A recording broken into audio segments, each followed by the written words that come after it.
Welcome. आज हम मणिपुर पर ध्यान दे रहे हैं, जिसे कभी ज्वेल ऑफ इंडिया कहा जाता था। वह अब 2 साल से ज्यादा की हिंसा से खराब हो गया है। मई 2023 से 250 से ज्यादा जाने जा चुकी हैं और 60,000 से ज्यादा लोग विस्थापित हुए हैं। पूरे गांव जला दिए गए हैं और राज्य अब बंट गया है। इम्फाल घाटी, जहां मेतेई ज्यादा हैं, और पहाड़ियां, जिन पर कुकीजो आदिवासी कंट्रोल करते हैं। एक बफर जोन, जिस पर सेंट्रल फोर्स गश्त करती है, उन समुदायों को अलग करता है जो कभी साथ रहते थे। इस संघर्ष ने सिर्फ भूगोल को ही नहीं, बल्कि भरोसे को भी तोड़ा है। पुलिस और प्रशासन पर गहरे जातीय भेदभाव का आरोप है। विरोध प्रदर्शन, कर्फ्यू और इंटरनेट बंद होना अब आम हो गया है। इसकी जड़ें गहरी हैं। पुराने झगड़े, जमीन के अधिकार, राजनीतिक महत्वाकांक्षाएं और विद्रोह। 9,000 से ज्यादा लोग अभी भी रिलीफ कैंपों में रह रहे हैं। उनका भविष्य अनिश्चित है। बच्चे स्कूल नहीं जा रहे, परिवार अस्थायी शेल्टरों में रह रहे हैं और उम्मीद कम है। मणिपुर को परेशान करने वाला सवाल, यह कब खत्म होगा और क्या राज्य कभी ठीक हो पाएगा? इस संकट की जड़ में मेइतेई समुदाय की शेड्यूल ट्राइब स्टेटस की मांग है।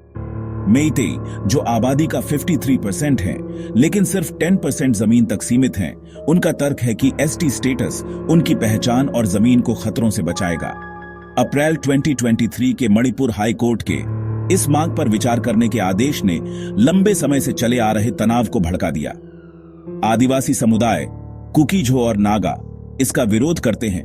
उन्हें डर है कि मेतेई को संरक्षित पहाड़ी जमीनों और आरक्षण का फायदा मिलेगा।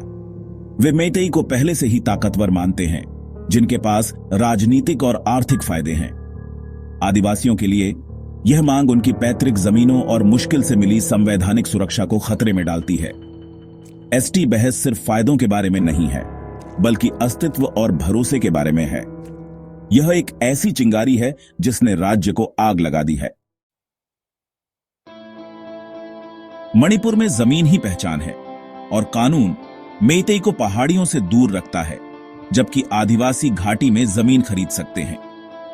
मेइतेई इसे गलत मानते हैं, जिससे उनकी एसटी मांग को बढ़ावा मिलता है ताकि यह रोक हटाई जा सके।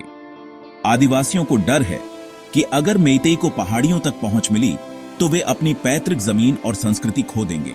सरकार की अतिक्रमण हटाने की ड्राइव, जो ज्यादातर कुकीजो के खिलाफ थी, ने अविश्वास और बढ़ा दिया। निशाना बनाने के आरोप, जमीन के कागजात की कमी और अफीम की खेती ने जमीन को एक जंग का मैदान बना दिया है। राज्य इसे ड्रग्स के खिलाफ जंग बताता है। आदिवासी इसे बदनाम करने की कोशिश मानते हैं। जमीन, जो कभी जीवन का सहारा थी, अब अस्तित्वगत डर का प्रतीक है। घाटी और पहाड़ियां एक दूसरे से जीरो सम संघर्ष में फंसे हुए हैं। मणिपुर में राजनीतिक ताकत घाटी में केंद्रित है। 60 असेंबली सीटों में से 40 मेइतेई बहुमत वाले इलाकों में जाती हैं। पहाड़ी आदिवासियों, जो आबादी का लगभग आधा हैं, को सिर्फ 20 सीटें मिलती हैं, जिससे गुस्सा और अलग प्रशासन की मांगें बढ़ती हैं। आदिवासी खुद को बेआवाज महसूस करते हैं, उनकी जरूरतें अनदेखी की जाती हैं और विकास घाटी से पीछे है। 2024 में एक प्रमुख आदिवासी पार्टी के सरकार से हटने से कुछ खास नहीं बदला, जिससे उनकी सौदेबाजी की ताकत की कमी उजागर हुई।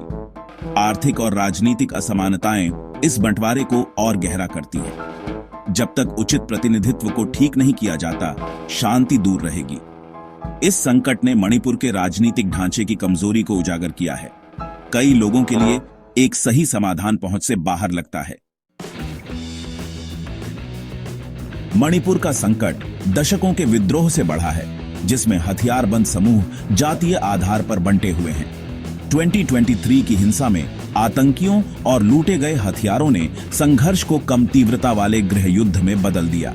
कुकी समूहों के साथ सीज फायर टूटने से और ज्यादा हथियारबंद लोग इसमें शामिल हो गए।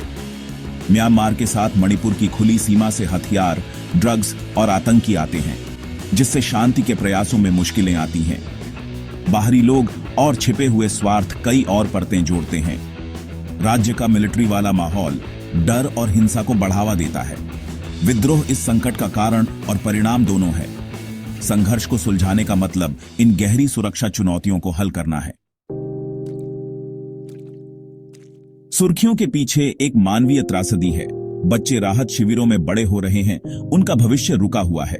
स्कूल तबाह हो गए हैं या शेल्टर में बदल गए हैं। पढ़ाई रुक गई है। बच्चों में गहरा सदमा है क्योंकि वे हिंसा देखते हैं और पुराने दोस्तों से डरना सीखते हैं। राहत शिविर भोजन, पानी और स्वास्थ्य सेवा की कमी से जूझ रहे हैं। महिलाएं और बच्चे खासकर कमजोर हैं। जातीय विभाजन अब धार्मिक हो गया है। चर्चों और मंदिरों पर हमले हो रहे हैं। सोशल मीडिया नफरत को बढ़ाता है, जिससे सुलह मुश्किल हो जाती है। सामाजिक ताना बाना फटा हुआ है, भरोसे की जगह शक ने ले ली है। ये खोई हुई पीढ़ी जीवन भर के लिए निशान ले सकती है। संघर्ष की कीमत टूटी हुई जिंदगियों और खोई हुई उम्मीद से मापी जाती है। 2 साल के संघर्ष के बाद मणिपुर को लगता है कि उसे छोड़ दिया गया है। शारीरिक और भावनात्मक रूप से भारत के बाकी हिस्सों से कटा हुआ है। शासन फेल हो गया है। जातीय पहचान अब एकमात्र ढाल है। अदृश्य दीवारें राज्य को बांटती हैं और संस्थाओं में विश्वास खत्म हो गया है। अलग अलग इलाकों की मांगें तेज हो रही हैं क्योंकि साझा पहचान खत्म हो रही है। शांति बहाल करने के लिए सिर्फ सुरक्षा से ज्यादा चाहिए। इसके लिए राजनीतिक इच्छा शक्ति और ईमानदार बातचीत की जरूरत है। सभी हिस्सेदारों को एक विश्वसनीय शांति प्रक्रिया के लिए मेज पर लाना होगा। न्याय, उचित प्रतिनिधित्व और पुनर्वास जरूरी है। अगर नई दिल्ली मूल कारणों को अनदेखा करती है तो उसे सिर्फ इलाका ही नहीं बल्कि अपने लोगों का भरोसा भी खोने का खतरा है। यह सबसे बड़ी त्रासदी होगी।